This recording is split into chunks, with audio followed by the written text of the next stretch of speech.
Проблемите во надлежност на локалните самоуправи да се пријавуваат преку паметни телефони. Ова го предвидува така наречениот паметен систем за пријавување проблеми за општински услуги од граѓаните. Целта е тие да добијат навремена информација за решавање на проблемите и брза интервенција од страна на надлежните. Баш проблемот е фидбекот од страна на општините кои што доаѓаат до граѓаните.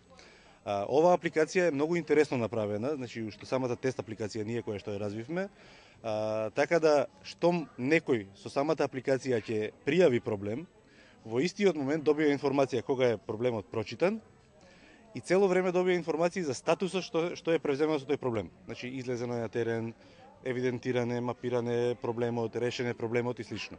Овој вид на мобилна апликација дава исклучителни резултати во развиените земји. Од отворениот регионален фонд за модернизација на општинските услуги сметаат дека и земјите во развој се подготвени за примена на ваков вид иновации и дека системот ќе ги даде очекуваните резултати.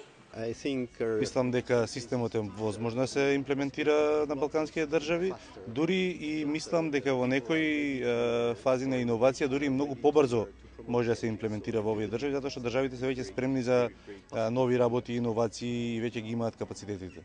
Проектот е финансиран од страна на германската и швајцарската организација за соработка, а во истиот се вклучени и ЗЕЛС и организацијата на потрошувачи. Истиот е предвидено да се имплементира во втората половина од оваа година.